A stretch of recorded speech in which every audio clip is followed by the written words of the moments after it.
Imagine, if you will, you are the owner of a Mustang in name only Mach E, and you get a bill from your dealer to replace your battery for $695.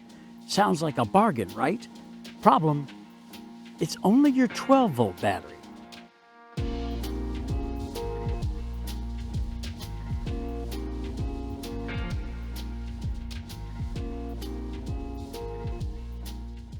Welcome back, my friends. JR here, different location. We're at one of our local state parks camping this weekend, and I knew we had some fancy pants new Rivian EV charger stations here, and I thought it was an indirect segue into a story I saw last week. A woman posted in the Mustang and name only Mach E Facebook group that she received a $695 bill to replace her 12-volt battery that Ford support told her remotely was 94% healthy. Apparently what happened was it got stuck in an update. It had to be towed, hence the battery replacement. Now I'm thinking that the 12-volt battery system should be the most reliable things on electric vehicles. That's old school. That's something that's been around for decades and decades. But yet apparently, as digging into this, the 12-volt system across various models seems to have problems. They're a little flaky. Now, from what I've read, some of it seems to do with faulty batteries, and some models, for some reason, only charge their 12-volt battery systems, which handle lights and things like that, on a trickle charge off of the drive battery when it's in use. I mean, I'm serious. Hopefully, I've looked this up enough to know that this is actually a thing. Some Hyundais, some Kias, Mustang Mach Es, apparently, and other models don't charge the 12-volt battery when it's plugged in. I gotta think engineers shit chickens over this.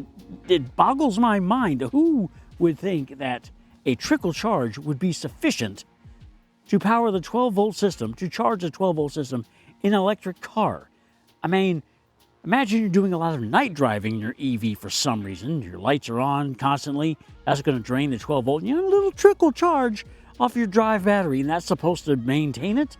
And then, in the case of this Mustang Mach E owner, the battery apparently didn't support enough charge during this update. She ended up having to get towed to the dealership.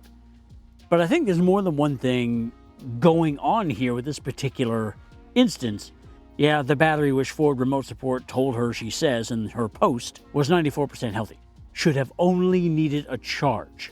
So one of a couple of things is happening here. Either the battery was defective, which her post doesn't specify, or the dealer decided to hijack this woman for $695 and replace her battery, assuming they actually replaced it.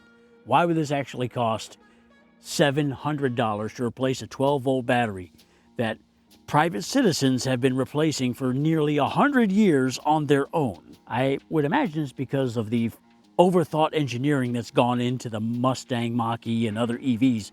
You can't just open up a panel, disconnect it, and change it. You probably have to get some computerized tool, get some computerized calibration for the battery management system, which would prevent you from replacing it with something other than an OEM type battery, by the way. If you decided to go lithium ion over the standard lead acid deep cycle battery that these typically are, from what I read, your battery management system isn't going to be equipped to handle it. It would have to be reprogrammed, providing that's even an option. So I think in this case, this woman was just victimized by her dealership with an unnecessary repair, which happens at all dealerships for all vehicles, not EVs. I mean, I personally would not be surprised to find out the trickle charge option across most models is only there to save like $50 in manufacturing costs. That's the only thing that makes sense to me, unless they intend for people to come in to get $700 battery replacements.